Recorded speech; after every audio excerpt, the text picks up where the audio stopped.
Hi, the chronic disease that I chose, it's Alzheimer's. It is a brain disorder that gets worse over time, causing damage to brain cells. It is a form of dementia, and it involves memory loss, disorientation, and honestly not being able to live in your own body or remember anything.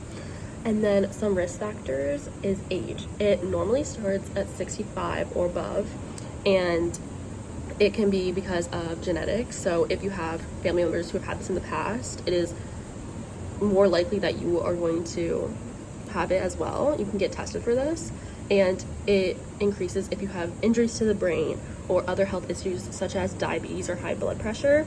It really makes the brain more vulnerable to this type of dementia.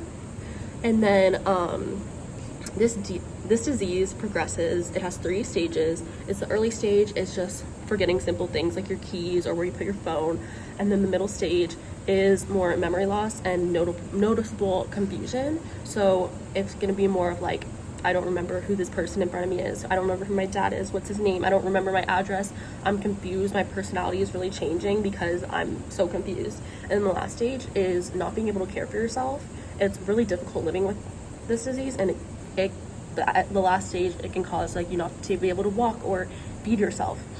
And then the general prognosis for this is, after you're diagnosed, people tend to live 4 to 8 years. There's no known cure. There is temporary medications that you can take to build off of this and slower the symptoms and slow your time, but in the end, it always catches up.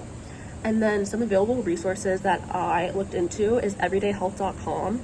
It is a place for like social groups, so you can really, people who are diagnosed with this start in denial, and it is better to accept it and go into these social groups and talk about how you're feeling rather than denying it and getting worse and being like alone in yourself. So I think that's a really good resource to use.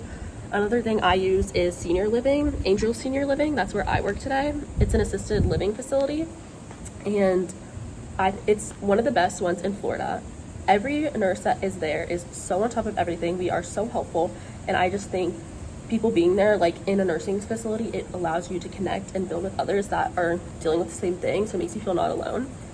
And then the last one I put is Nudexta. It is more of an information website, but it has like these questions like, why do I feel like this, or how do other people feel like this? And it's just really for if you have questions on how you're feeling and how to get better. And the person I chose is a made-up person. His name is Jeffrey, and he is a grandpa to 3 beautiful grandchildren. He is 70 years old, and he was diagnosed 2 years ago. He was so active.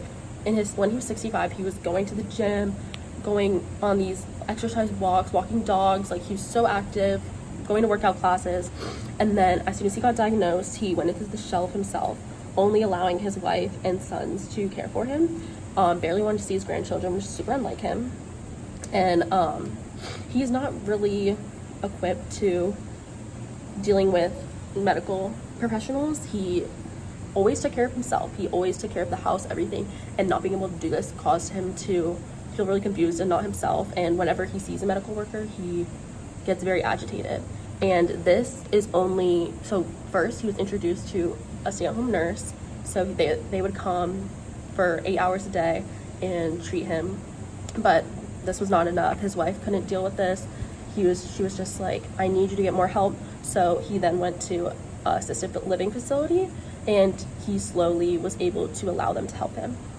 And I can support this person because he is my imaginary grandpa, and I think I'm a CNA, so I know I deal with these things. And when you're dealing with someone of this confusion, you just have to be there for them. You don't have to keep reminding them of this disease. You just have to listen to them. Oh, I had a farm. You know he didn't have a farm. You just have to accept that. Oh, how was your farm? What animals did you have? Literally just being an ear for him to talk to will help him. Just showing that he's not alone and not bringing up the disease constantly to make him feel bad about it. But yeah, I think with Alzheimer's disease, it's very difficult, very sad disease, but just being there for the person is enough, and that's all you can really do.